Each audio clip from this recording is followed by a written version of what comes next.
അങ്ങനെ നമ്മുടെ അടിപൊളി ടേസ്റ്റിലുള്ള ചൂരമീൻ അച്ചാർ ഇവിടെ റെഡിയായി വന്നിട്ടുണ്ട്. അപ്പം നിങ്ങളെല്ലാവരും ഇതൊന്ന് ട്രൈ ചെയ്ത് നോക്കണേ. ഹായ് ഫ്രണ്ട്സ്, അന്ന ഫുഡ്സിൻ്റെ പുതിയ റെസിപ്പിയിലേക്ക് എല്ലാവർക്കും സ്വാഗതം. നമ്മളിന്നിവിടെ തയ്യാറാക്കാൻ പോകുന്നത് ചൂരമീൻ അച്ചാറാണ്. ചൂരമീൻ അച്ചാർ തയ്യാറാക്കുന്നതിന് വേണ്ടി 1 കിലോ ചൂര കഴുകി വൃത്തിയാക്കി ചെറിയ കഷ്ണങ്ങളായി മുറിച്ചെടുത്തിട്ടുണ്ട്. ഇതിലേക്ക് ആവശ്യത്തിന് ഉപ്പ് ചേർത്ത് കൊടുക്കാം. 1/4 ടീസ്പൂൺ മഞ്ഞൾപ്പൊടി, 1 സ്പൂൺ കാശ്മീരി മുളക് പൊടി. ഇതെല്ലാം നല്ലതുപോലെ ഒന്ന് മിക്സ് ചെയ്തെടുക്കാം. മുളക് പൊടിയെല്ലാം ഫിഷിലേക്ക് നല്ലതുപോലെ മിക്സ് ചെയ്തെടുത്തിട്ടുണ്ട്. ഇനി നമുക്കിതൊന്ന് വറുത്തെടുക്കാം. ചൂരമീൻ വറുത്തെടുക്കുന്നതിന് വേണ്ടി ഒരു ചട്ടി വെച്ച് കൊടുത്തിട്ടുണ്ട്. അതിലേക്ക് ആവശ്യത്തിന് നല്ലെണ്ണ ഒഴിച്ചു കൊടുക്കാം. എണ്ണ ചൂടായി വന്നിട്ടുണ്ട്. ഇതിലേക്ക് കുറച്ച് കറിവേപ്പില ഇട്ട് കൊടുക്കാം. ഇനി ഇതിലേക്ക് നമ്മൾ മുളക് പൊടിയൊക്കെ പുരട്ടി വെച്ചിരിക്കുന്ന മീൻ ഓരോന്നായി ഇട്ട് കൊടുക്കാം.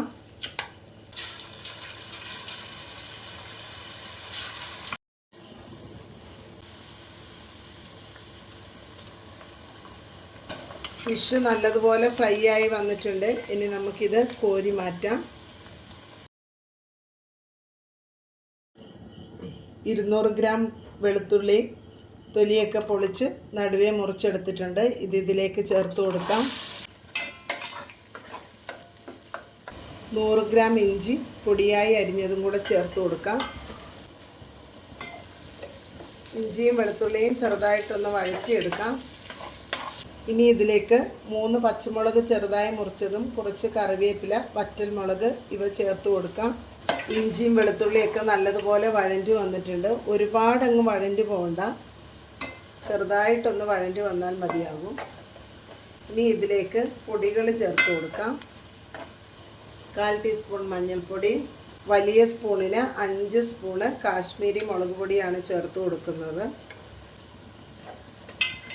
നല്ലതുപോലെ ഒന്ന് മിക്സ് ചെയ്ത് കൊടുക്കാം. ഉപ്പൊക്കെ പാകത്തിനുണ്ടോയെന്ന് ഈ സമയത്ത് ചെക്ക് ചെയ്ത് നോക്കുക. കുറവാണെങ്കിൽ ചേർത്ത് കൊടുക്കാം.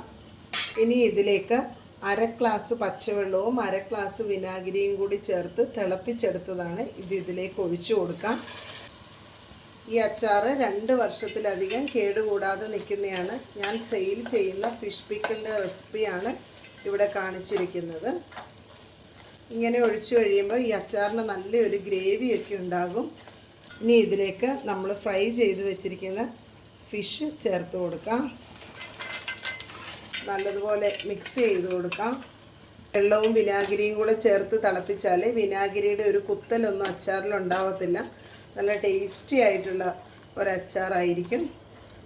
എണ്ണയൊക്കെ നല്ലതുപോലെ തെളിഞ്ഞ് വന്നിട്ടുണ്ട്. ഇനി നമുക്കിത് അടച്ച് വെച്ചിട്ട് ഫ്ലെയിം ഓഫ് ചെയ്ത് കൊടുക്കാം. ഇത് തണുത്ത് കഴിയുമ്പോഴത്തേക്കും അച്ചാർ നല്ല കുറുകി നല്ല സെറ്റായിട്ടുണ്ടാകും. ചൂരമീൻ അച്ചാറൊക്കെ നല്ലതുപോലെ തണുത്ത് എണ്ണയൊക്കെ മുകളിൽ തെളിഞ്ഞ് റെഡിയായി വന്നിട്ടുണ്ട്. ഇതൊന്ന് മിക്സ് ചെയ്ത് കൊടുക്കാം. നിറച്ചും മീൻ കഷ്ണങ്ങളോടുകൂടി ചെറിയൊരു ഗ്രേവിയോട് കൂടിയുള്ള നല്ല അടിപൊളി ടേസ്റ്റിലുള്ള ചൂരമീൻ അച്ചാറാണ്. അപ്പോൾ നിങ്ങളെല്ലാവരും ഇതൊന്ന് ട്രൈ ചെയ്ത് നോക്കണേ. നിങ്ങൾക്ക് എൻ്റെ ഈ വീഡിയോ ഇഷ്ടമായിട്ടുണ്ടെങ്കിൽ ഷെയർ ചെയ്യാനും ലൈക്ക് ചെയ്യാനും കമൻറ്റ് ചെയ്യാനും സബ്സ്ക്രൈബ് ചെയ്യാനും മറക്കരുതേ. Thank you.